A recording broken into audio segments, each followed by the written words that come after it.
मेरा ये सौभाग्य है कि आज मुझे चंद्रपुर में आने का मौका मिला और जिस गर्मजोशी से आपने मेरा स्वागत किया है उसके लिए मैं आप सबका धन्यवादी हूं और आप सबके सहयोग से भारतीय जनता पार्टी आगे बढ़े इस कामना को लेकर के चंद्रपुर में भी भारतीय जनता पार्टी का परचम सदा लहराए, इस कामना के साथ मैं अपनी बात की शुरुआत करता हूं। मैं यहां जब आया हूं तो मैं महाकाली को याद न करूं तो शायद मेरा आना सार्थक नहीं होगा। इसलिए सबसे पहले तो मैं महाकाली को वंदन करता हुआ, नमन करता हुआ अपनी बात को प्रारंभ करता हूं। साथ ही साथ वीर बाबूराव शेरनाकी जी को याद करना यह भी मेरी जिम्मेवारी बनती है, जिन्होंने इस देश के लिए अपने आप को आहूत किया।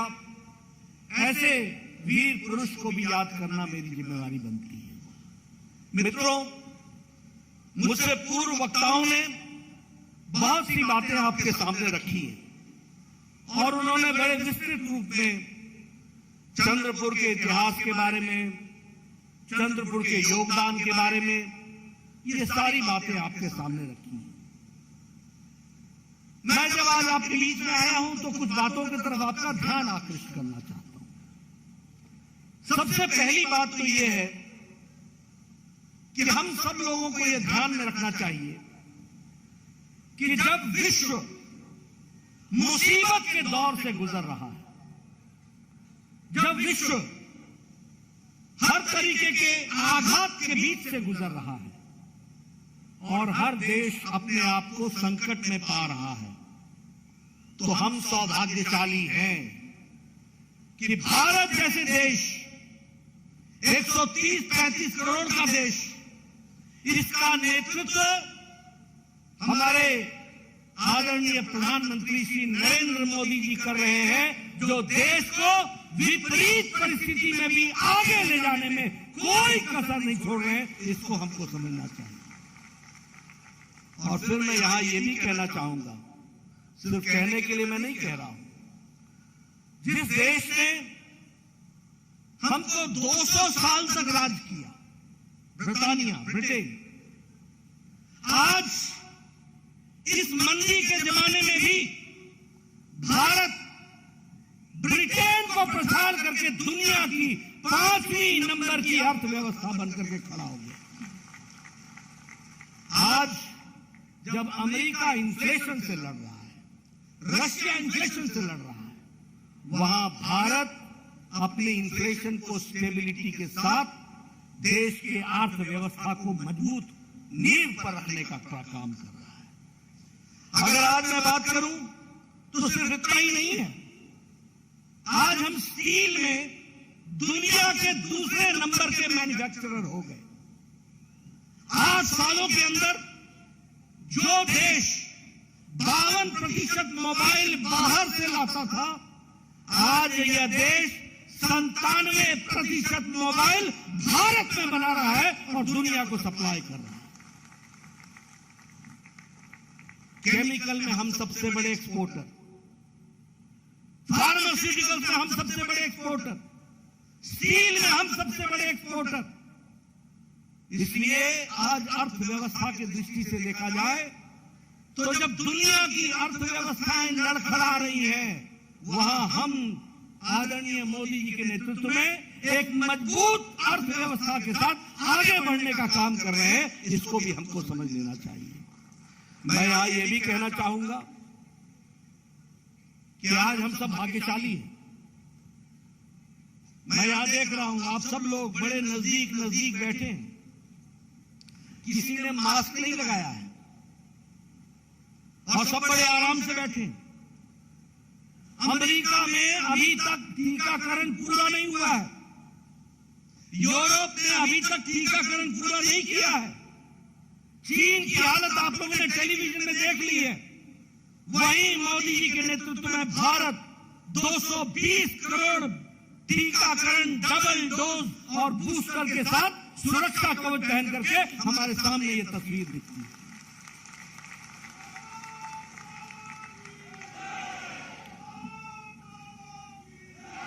मैं आपको इसलिए ये बात समझा रहा हूं क्योंकि हमें माता होना चाहिए। सूरज दिखे तो ये तो पता चले कि अंधेरा क्या होता है। अगर हमको मुसीबत ना दिखे तो हमें कैसे पता चलेगा कि हमारे नेतृत्व ने सही समय पर क्या फैसला लिया था जिसके कारण हम आज सुरक्षित हैं। इस बात को भी हमको समझ लेना चाहिए। मित्रों, मैं आपके सामने चर्चा करना चाहता हूं। मैं पूर्व में स्वास्थ्य मंत्री रहा हूं। मैं बार बार बोलता हूं, ये कांग्रेसी अनपढ़, इनके समझ में नहीं आता। इस देश में ट्यूबरक्लोसिस की दवा को आने में 25 साल लग गए। इस देश में पोलियो की दवा को आने में 28 साल लग गए। इस देश में टेटस की दवा को आने में 20 साल लग गए। इस देश में जापानी बुखार की दवा को आने में 100 साल लग गए। 1906 में जापान में दवाई बन गई थी और 2006 में भारत में आई थी। लेकिन ये कोरोना जो 20 जनवरी 2020 को पहली बार भारत में आया था, 2020 के अप्रैल में मोदी जी ने टास्क फोर्स बैठाया। भारत सरकार की तरफ से अर्थव्यवस्था की साइंटिस्टों को प्रोत्साहित किया और 9 महीने के अंदर एक नहीं 2 वैक्सीन बना करके भारत खड़ा हो गया। ये बात भी हमको समझनी चाहिए। और मित्रों, वैक्सीन मैत्री के तहत हमने 100 देशों को वैक्सीन पहुंचाई है, 100 देशों को, और 48 देशों को मुफ्त पहुंचाई है। यानी भारत अब मांगने वाला भारत नहीं है, भारत अब मोदी जी के नेतृत्व में देने वाला भारत बन गया है। इस बात को भी हमको समझ लेना चाहिए। मित्रों, ये युद्ध हुआ और चल भी रहा है। इस युद्ध में कौन सा ऐसा देश है जो अपने लोगों को वापस लेकर के आया? कौन से ऐसे लोग हैं जिनको वापस सुरक्षित लाने की व्यवस्था किसी देश ने की हो? अमेरिका ने किया क्या? पाकिस्तान ने किया क्या? यूरोप ने किया क्या? किसी और देश ने किया क्या? लेकिन जब यूक्रेन का युद्ध छिड़ा तो हमारे 32,000 विद्यार्थी वहां पढ़ा करते थे। प्रधानमंत्री मोदी जी ने एक समय में पुतिन से बात की और एक समय में ज़ेलेंस्की से बात की, युद्ध को रुकवाया और भारत के लोगों को वापस सुरक्षित भारत पहुंचाया। इस बात को भी हमको ध्यान में रखना चाहिए। और इतना ही नहीं, कई छात्र कई देशों के भारत का तिरंगा पकड़ करके वो भी तैर गए, वो भी निकल करके आ गए। यह स्थिति आकर के खड़ी। मैं ये सारी बातें आपको इसलिए बता रहा हूं क्योंकि हमें पता होना चाहिए कि हमारा देश आज कहां खड़ा है। आज दुनिया में हमें ऐसी ही हमारी शान बनी है। ये प्रधानमंत्री मोदी जी के नीतियों के कारण आज दुनिया भारत को एक अलग निगाह से देखने लगा है। हम इलेक्ट्रॉनिक्स में 6 गुना हमारा एक्सपोर्ट बढ़ गया है। हम इलेक्ट्रॉनिक्स में 7 गुना हमारा मैन्युफैक्चर बढ़ गया है। और उसी तरीके से हर विकास के दृष्टि से हम एक्सपोर्ट टारगेट को भी आगे बढ़ा रहे हैं और हर दृष्टि से हम काम को आगे बढ़ा रहे हैं। लेकिन जब हम ये काम कर रहे हैं तो आपको ये भी ध्यान में रखना चाहिए कि आज इंटरनेशनल मॉनिटरी फंड IMF ये कहता है कि भारत में अति गरीबी 1% से भी कम हो गई है। और इसका कारण ये है कि प्रधानमंत्री जी ने प्रधानमंत्री गरीब कल्याण अन्न योजना में 80 करोड़ की जनता को प्रति व्यक्ति 5 किलो गेहूं, 5 किलो चावल, 1 किलो दाल की व्यवस्था की है। इस कारण से हम अति गरीबी से नीचे आ गए और हमारी अति गरीबी 1% से नीचे आ गई। उसी तरीके से अगर हम बात करें जल जीवन मिशन में, कभी सोचा था कि हमको घर में नल के माध्यम से पानी पीने को मिलेगा? कभी कल्पना की थी? लेकिन आज हम कह सकते हैं कि 7 करोड़ 30 लाख घरों में और आपके चंद्रपुर में 1,40,000 घरों में हर घर नल, हर घर जल का टैप कनेक्शन लगा दिया गया है। इस बात को भी हमको ध्यान में रखना चाहिए। मैं यहाँ ये भी आपको बताना चाहूंगा, हमारे प्रधानमंत्री जी ने लाल किले के प्राचीर से स्वच्छता की बात की थी। उस समय हमारे ये कांग्रेसी भाई ने एक तरीके से मजाक उड़ाया था, कहा था प्रधानमंत्री लाल किले के प्राचीर से शौचालय की बात करता है, ये कैसा प्रधानमंत्री है। ये इसलिए उन्होंने कहा था क्योंकि वह जिन घरानों से आते हैं उनको भारत की पीड़ा का पता नहीं था। भारत की पीड़ा का पता था तो प्रधानमंत्री मोदी जी को पता था। और आज आपको जानकर खुशी होगी कि 12 करोड़ परिवारों को शौचालय दिया गया। ये शौचालय नहीं है मित्रों, ये 12 करोड़ की जनता को इज्जत देने का काम किया, महिलाओं को इज्जत देने का काम किया तो आदरणीय नरेंद्र मोदी जी ने किया। क्या देश था। 70 साल की आजादी हो गई, 12 करोड़ बहनें अपने दैनिक नित्य क्रम के लिए खेतों में जाया करती थी। ये देश की तस्वीर थी।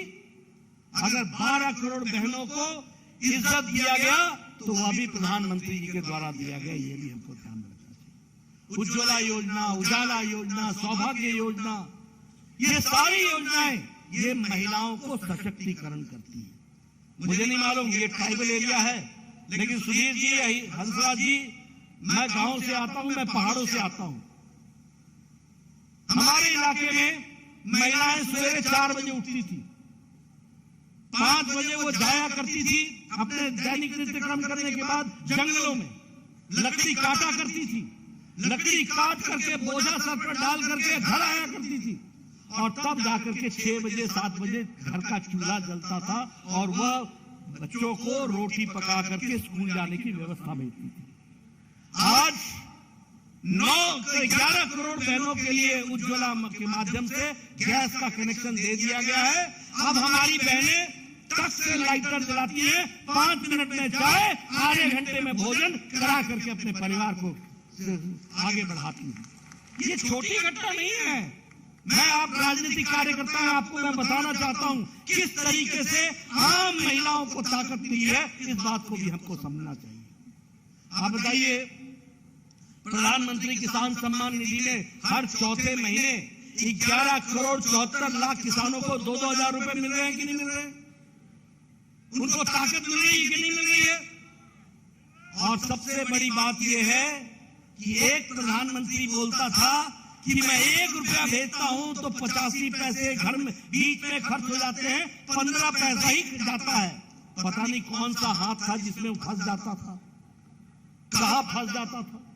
आज हमारे प्रधानमंत्री जी दिल्ली में एक बटन दबाते हैं और 11 करोड़ 74 लाख परिवारों को 2000 रुपए उनके खाते में 15 सेकंड के अंदर पहुंच जाता है। 15 सेकंड के अंदर।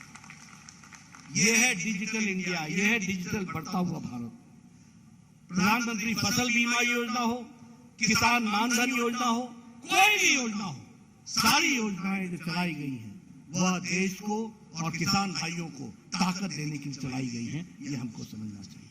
मैं यहाँ ये भी कहना चाहूंगा, आयुष्मान भारत जिसकी चर्चा भी सुधीर जी ने की, मित्रों ये दुनिया इससे चकरा जाती है। 10 करोड़ 74 लाख परिवार, 50 करोड़ लोग, यानी भारत की 40% की आबादी को मोदी जी ने 5 लाख रुपए गंभीर बीमारी से लड़ने के लिए हर साल सालाना 5 लाख रुपए देने की व्यवस्था की है। ये दुनिया का सबसे बड़ा हेल्थ कवरेज है। दुनिया का कोई मुकाबला नहीं कर सकता। 50 करोड़ का मतलब मालूम है? सारी अमेरिका की आबादी, सारी कनाडा की आबादी, सारी मेक्सिको की आबादी और आधी यूरोप की आबादी मिला लो तो भारत का आयुष्मान भारत बनता है। इस बात को समझ लेना चाहिए। ये ताकत और उनको ये व्यवस्था करके देना, यह भी हमको ध्यान में रखना चाहिए। मैं यहाँ आपके साथ बहुत सी बातें कर रहा हूं, आप कहोगे मेरे महाराष्ट्र की बात करो। मैं आपको कहना चाहूंगा, अभी पिछले महीने की 12 तारीख को प्रधानमंत्री मोदी जी आए थे, 11 तारीख को, और उन्होंने यहां पर 75,000 करोड़ रुपए के प्रोजेक्ट का शिलान्यास किया। 75,000 करोड़। यह है महाराष्ट्र बदलता महाराष्ट्र। उसी तरीके से नेशनल रेल प्रोजेक्ट में 1500 करोड़ रुपए का प्रोजेक्ट दिया। उसी तरीके से national institute of one health, इसमें 110 करोड़ रुपए का प्रोजेक्ट दिया। नाग रिवर के लिए पोल्यूशन अबेटमेंट के लिए 1925 करोड़ रुपए का प्रोजेक्ट दिया। और उसी तरीके से वंदे भारत नागपुर से बिलासपुर चलाई गई। और उसी तरीके से नागपुर मेट्रो फेज 1, इसमें 8,650 करोड़ रुपए खर्च करके फेज 1 की शुरुआत की और 6,700 करोड़ का फेज 2 का शिलान्यास कर डाला। ये बदलता हुआ नागपुर खड़ा किया, ये बदलता हुआ हमारा महाराष्ट्र को खड़ा किया गया। उसी तरीके से हृदय सम्राट बाला साहब ठाकरे जी का महाराष्ट्र का समृद्धि महामार्ग, जो 520 किलोमीटर का है नागपुर से शिरडी, उसका भी इनॉग्रेशन किया, उसका भी उद्घाटन किया। और साथ ही साथ 701 किलोमीटर का एक्सप्रेस वे के लिए 55,000 करोड़ रुपए का आवंटन किया है। मैं ये आंकड़े गिना रहा हूं मित्रों। कोई कांग्रेसी इस तरीके से आंकड़े गिना सकता है क्या? गिना सकता है क्या? कोई बता सकता है इस तरीके से? ये मोदी जी की संस्कृति है, रिपोर्ट कार्ड लेकर के जनता के बीच में जाना। जो कहा है वो किया है, जो कहेंगे वो करके देंगे। ये ताकत पैदा हुई है तो प्रधानमंत्री मोदी जी के नेतृत्व में हुई। और उसी तरीके से पिछले महीने की 18 तारीख को नितिन जी ने 8 नेशनल हाईवे का उद्घाटन किया। 1,800 करोड़ रुपए उस पर खर्च हुए। महाराष्ट्र का पहला इलेक्ट्रॉनिक मैन्युफैक्चरिंग क्लस्टर, यह भी 492 करोड़ रुपए का, इसका भी राजनांदगांव पुणे में इसका भी अप्रूवल जो है वो अप्रूवल मिल गया है। और इसमें 2,000 करोड़ रुपए खर्च होंगे इस क्लस्टर में, इलेक्ट्रॉनिक मैन्युफैक्चरिंग क्लस्टर में। और इसके साथ साथ इसमें लगभग 5,000 लोगों को डायरेक्ट नौकरियां मिलेंगी और लगभग 50,000 लोगों को इनडायरेक्ट नौकरियां मिलेंगी। यह इसके विकास के साथ जुड़ा हुआ है। अगर मैं नरेंद्र जी की और देवेंद्र जी के डबल इंजन की बात करूं तो एक नहीं बहुत से कार्यक्रम हुए। अगर वाइब्रेंट गुजरात है तो मैग्नेटिक महाराष्ट्र है और मैग्नेटिक महाराष्ट्र के लिए आप लोगों ने काम किया। उसी तरीके से फॉरेन डायरेक्ट इन्वेस्टमेंट महाराष्ट्र में जब से आपकी सरकार आई है, फिर से जब से, मैं तब नहीं बता रहा हूं जब वो आघाड़ी की पिछाड़ी सरकार थी, आघाड़ी की पिछड़ी सरकार थी। अब मैं आपकी बात कर रहा हूं जो आपकी सरकार आई है। 3,75,000 करोड़ रुपए का फॉरेन डायरेक्ट इन्वेस्टमेंट महाराष्ट्र में आया है। ये भी हमको ध्यान में रखना चाहिए। इसलिए एक नहीं अनेकों काम को विकास की दृष्टि से जोड़ने का काम किया है। और मैं यहां ये भी कहना चाहूंगा कि बहुत से काम हैं जिनको पूरा किया गया। अगर मैं चंद्रपुर की बात करूं तो मुझे खुशी है कि मेडिकल कॉलेज की मान्यता देने का मुझे सौभाग्य मिला। लेकिन मुझे सबसे ज्यादा खुशी इस बात की है, ये ट्राइबल बेल्ट है। मैं स्वास्थ्य मंत्री था, प्रधानमंत्री मोदी जी ने जापान में जाकर के सिकल सेल की चर्चा की थी, दुनिया के मंचों पर उन्होंने चर्चा की थी। आज मुझे खुशी है कि उसका रिसर्च सेंटर और सैटेलाइट सेंटर भी अगर बना है तो चंद्रपुर में बना है और उसके लिए भी काम हो रहा है। वो भी हमको ध्यान में रखना चाहिए।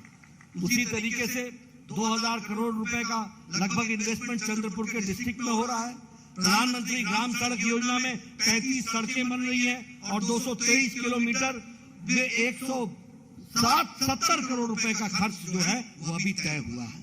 मित्रों, मैंने आपके सामने एक तरीके से विकास की कहानी आपके सामने रखी है, आपको बताने का प्रयास किया है। देश, प्रदेश, चंद्रपुर, हर जगह अगर विकास की कोई कहानी लिखी गई है तो वो कमल के निशान के साथ और भारतीय जनता पार्टी के साथ लिखी गई है। इस इलाके की उपेक्षा की थी कांग्रेस के लोगों ने। विदर्भ इलाका उपेक्षित था, कोई काम नहीं होता था, कोई विकास नहीं होता था। आज मैं नेशनल हाईवे की बात कर रहा हूं, आज मैं मेडिकल कॉलेज की बात कर रहा हूं। कभी आपने सोचा था कि नागपुर में all India institute of medical sciences आएगा? कभी कल्पना की थी? आप या तो मुंबई जाते थे या दिल्ली जाते थे इलाज के लिए। आज विदर्भ के लोगों को कहीं नहीं जाना पड़ेगा, उनका इलाज विदर्भ में ही हो जाएगा। इस तरीके की व्यवस्था की गई।